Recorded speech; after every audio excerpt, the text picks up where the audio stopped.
You're watching Surviving in Alabama. Live action. Yay! Get you some. Biggest things I ever seen down here. Welcome back to Surviving in Alabama, guys. And today, with the exception of my okra and the sweet potatoes, it's a wrap. It's over. It's done. We're going to call it good. So, many of you have been following along with my garden this year, and granted, there's a few stuff still growing, but for the most part, it's played out. It's the very hot of the summer, and that's when it just plays out. I still got a few peppers growing, and I still got some San Marzano tomatoes. They're still small, and I think the heat is just stunting them right now. But I mean, they're growing, but they're just not growing very well. I think once it starts to cool off just a hair, and we get a little more rain, I have been watering them, but I think that they're gonna probably come on. I do want to get some tomatoes off of them. But my other tomato plants, they've just petered out. I'm gonna just go on and pick what's left and pick the green ones and see if they'll ripen. If not, I'll just cut them up for green tomatoes. But my tomatoes just did not do good this year. I mean, I got tomatoes, but the last several years I had way more tomatoes than I did this time, and way bigger tomatoes than I did this year. I don't know what the difference is. I don't know if I just planted a little bit too late, because we had cold snaps way up into April, and I don't know. Just an odd year. Everything else did okay. The peas did not do well. My corn did okay, and I even lost a bunch to the storm, and we still got lots of corn. However, got plenty of cucumbers. They were good. But yeah, I'm gonna take you along and just kind of show you what it kind of looks like teetered out, and getting ready to plant for the fall. Like I said, I'm keeping these San Marzanos. They're gonna be going. I'm gonna keep these pepper plants as long as they'll keep producing, which they've kind of teetered out too. But we're getting ready to plant for the fall. So I'm actually excited, because I'm going to plant the biggest potato patch that I have ever planted ever. And I'm going to go for volume. That's what I'm shooting for. So, potatoes are fairly easy to grow. They don't require a lot of maintenance, and hey, we're just going to do it. And I'm going to try to put as many, because you don't have to refrigerate them, which is the big thing. Hey, you can them, but I'm going for storage, longevity, and volume. That's what my fall garden's going to look like. I am going to plant some greens. And let's take you along. Hey, by the way, if you haven't subscribed to this channel, hit that subscribe button. Doing all kinds of stuff. I'm trying to prepare for the future, because I just don't know what that's going to be. And who knows? We may have an economic collapse, World War III, famine, another COVID. Who knows, man? These days, you got to prepare for whatever it is. Because if you would have said to anybody 3 years ago, hey, we're going to have a global pandemic, it's going to mess up the supply chains, and then we're going to have, and in the middle of that, we're going to have an election, and they're going to have all this election fraud stuff going on. And, people are, all these bureaucrats and politicians are making rules about you can't have a gas stove and all this. Nobody could have predicted that. So all the conspiracy theorist people out there, a lot of y'all was right. So I just don't know what's going on, and I just want to prepare, because I want my family to be able to eat. My poor onions just did not make it good. I did pick some, and then I put them in the... He's not gonna let me talk, is he? They just did not do well this year. So I always try to plant my onions in the fall anyway. I've had better success doing that. So I'm gonna put a big onion patch out this year. I tried it this spring. I don't know if it's just too hot here for them or what. I have no idea, but I've never had good luck with onions in the spring, summertime. So it's gonna be onion time coming here about September. These tomatoes right here, I got some tomatoes off of them. they just have not done well at all. And I didn't water them because I'm getting ready to pull them. And I had a lot of blossom end rot this year, and I put calcium down and I put magnesium down, and I still had a problem with that. And these up here, right here, I did the electroculture thing. There's copper in there, and I think the little bit of difference I saw was these up here did not have as much bug pressure as the ones that didn't. That's just my observation. I don't really know anything about, I have some theories on the electroculture. I think there is something to it, but I just don't know enough about it to say what works and what don't. But that was just my observation. This is one of those swimming pools. You can see it swimming pool under there. That's my sweet potatoes. Yeah, I got to get them watered, but I'm not going to do it right now because look how the leaves are scorched. So I'm going to wait till this afternoon to do that. These right here, I had the worst bug pressure that I've ever had on tomatoes. I mean, it was terrible. Most of the time, in past years, it was birds getting all my tomatoes, but not this year. I really had some pest problems. And I've been out here getting hornworms off and caterpillar, army worms and caterpillars and all this stuff I've been getting off of them. And I haven't sprayed them or dusted them, but this is about the best I could do. Let's see down in here, see if we can pick one. See, look at that. See? I've just had the worst year for tomatoes that I think I've ever had. That's what they look like. See, this one looks okay. But see how small it is? I mean, you see my hand. I mean, it's palm size, and it looks a little dry up here where the sun's been baking on it. This is my watermelon patch. And see, I got this pigweed growed up in there. I shot a video yesterday or the day before about that. I'm gonna probably post it today, even though y'all won't see this video today. But that's my watermelon patch, and I got some watermelons in here. I don't really know how many is in here, but there's some. Let's see there's one right there.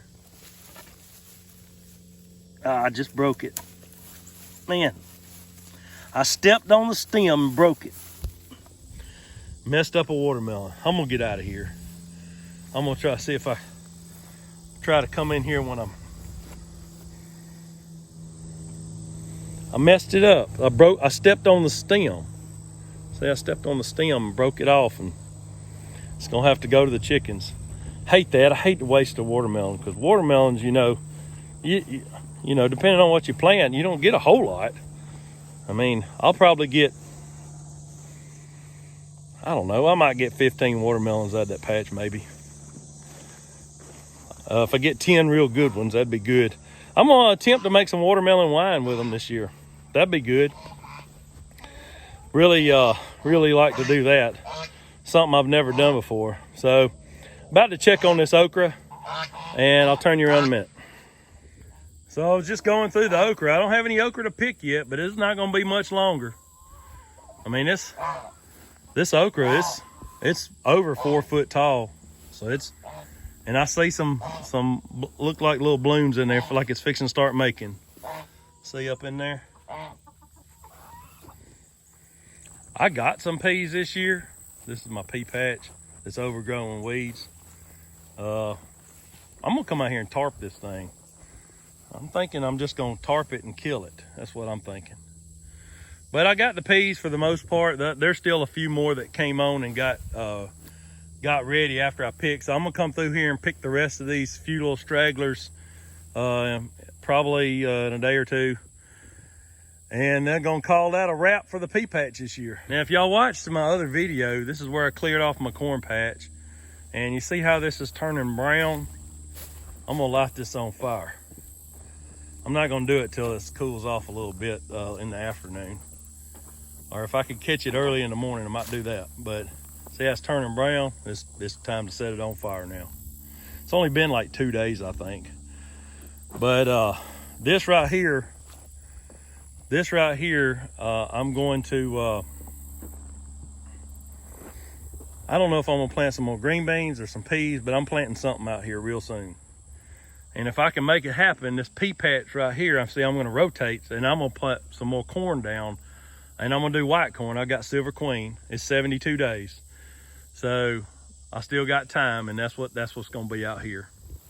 So you see this shady spot right here? I'm gonna come off this where the fence line is, right here.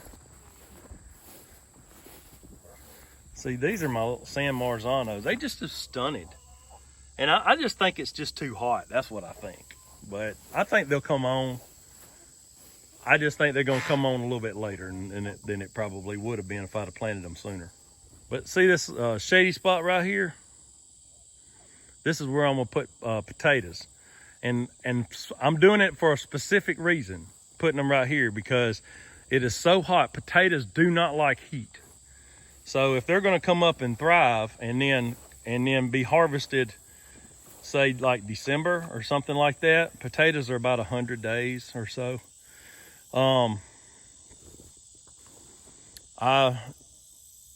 I don't want them to prematurely wilt, so I'm gonna put them over here in the shade.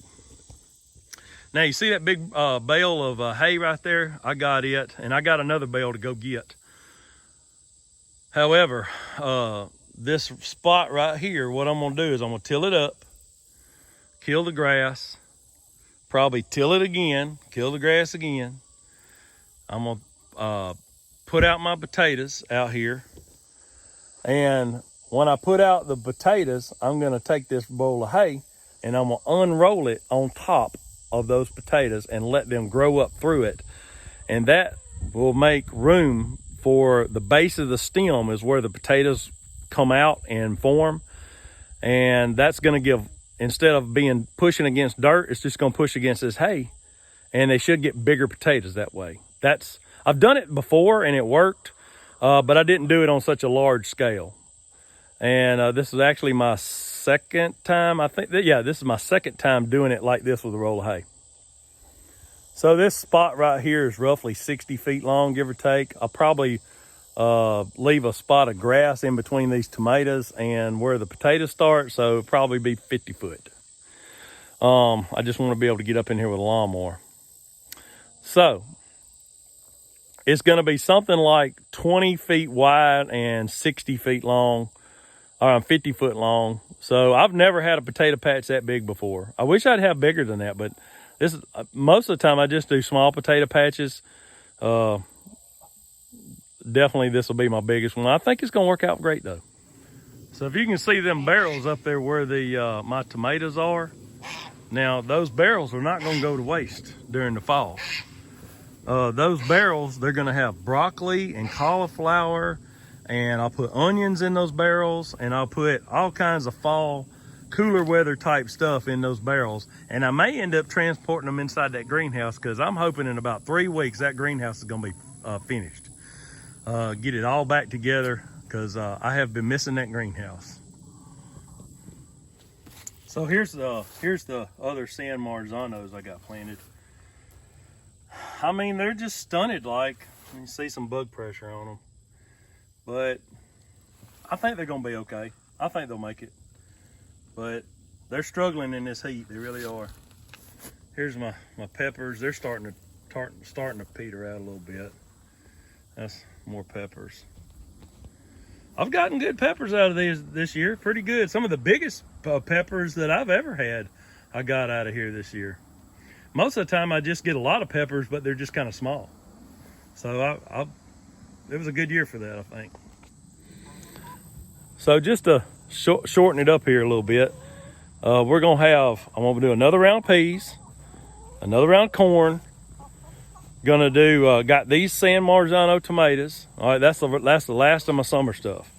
So for the fall, it's gonna be collard greens. And I'm gonna do the Georgia collard greens. I already have seed. And they come up good. They always do good.